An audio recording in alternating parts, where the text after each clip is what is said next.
Mire. Claro. Rigoberto. No me haga del otro lado, ¿eh? Pipoca. No me haga del otro lado. ¡Rigoberto! Hola Marcela, hola Fabián, hola Delgado, hola a toda la teleaudiencia del Pailo Bar. Pipoca me estaba poniendo a prueba.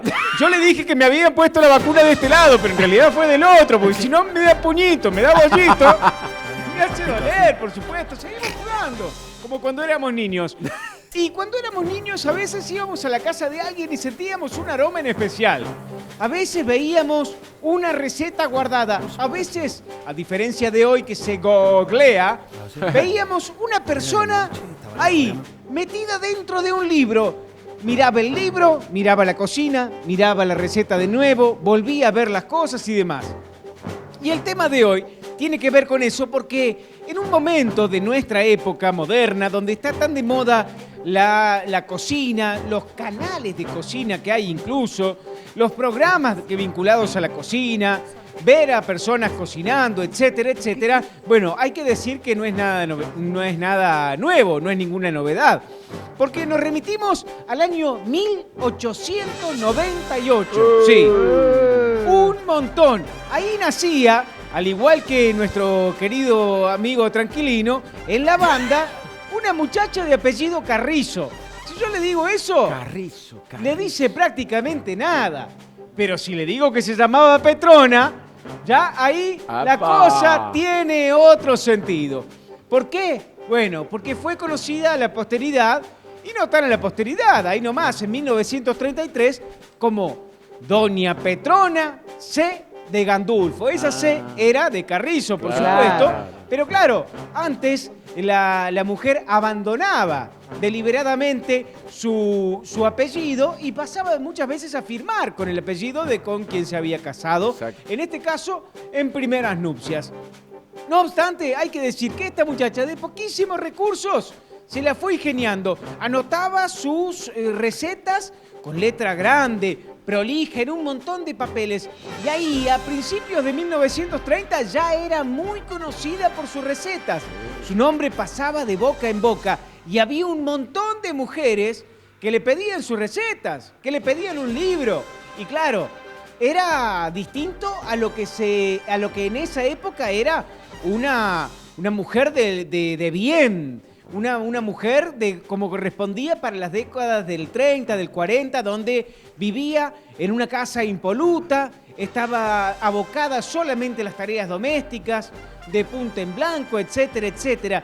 Y si bien se pregonaba muchas veces ese estilo de vida a través de los programas de Doña Petrona, lo cierto es que ella fue una muchacha que luchó muchísimo. No solamente para la edición de su primer libro, donde se dio hasta el 40% de las ganancias a la editorial. Después, cuando la cosa fue mejorando y demás, se puso muchísimo las pilas y fue su propia empresa, fue su propia agencia de publicidad, su propia agencia de marketing. Guardaba todo, iba guardando receta por receta y en el 33 salió lo que se iba a llamar el arte del buen comer. Le dijeron, no, ponele el libro de Doña Petrona. Pero si yo no soy doña, es un poco más para mayor, no importa, vas a ver que es más ganchero. Y así lo fue. Porque este libro de Doña Petrona, que yo sé que en muchas de las casas de nuestros televidentes está, fue vendido más que el Martín Fierro en esa época, más que la Biblia, que en esa época salía como pan caliente, y es, como se dice, el libro más robado de la Biblioteca Nacional, sí. Nada más y nada menos.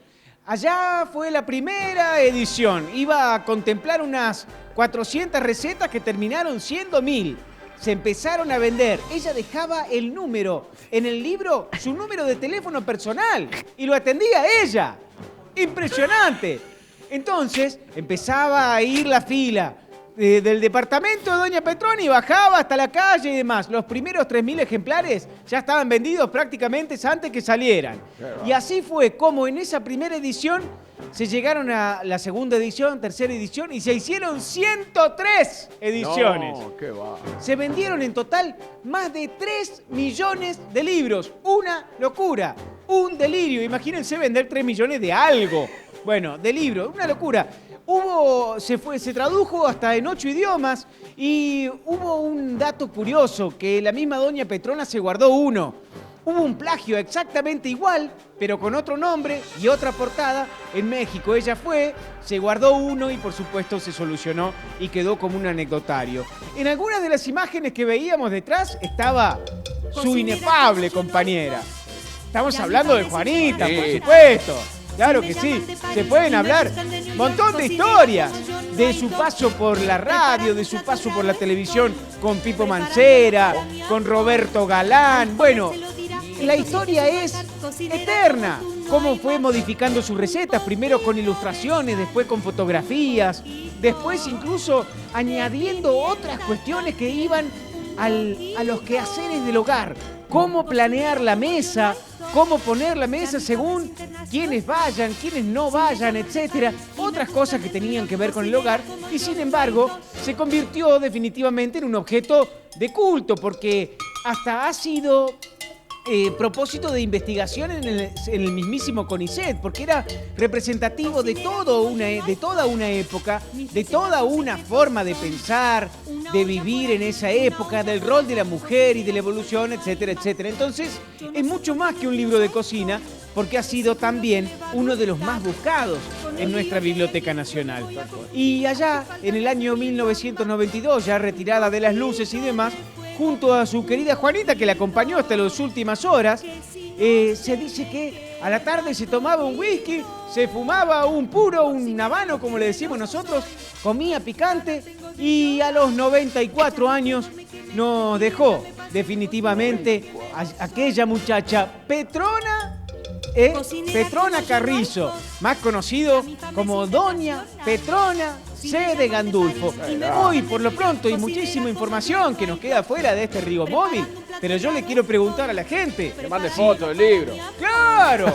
Si tienen el libro, era una premisa casi obligatoria como regalo de bodas. La gente se casaba y le regalaban a la señora el libro de Doña Petrona.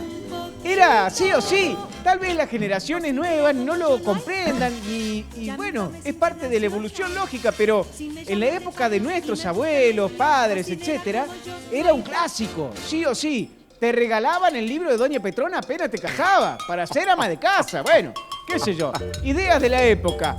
No obstante, hoy, con Pipoquita, ya hemos guardado sal a gusto, como decía, y hemos separado ya los condimentos que vamos a necesitar porque hoy yo voy a ser de Juanita.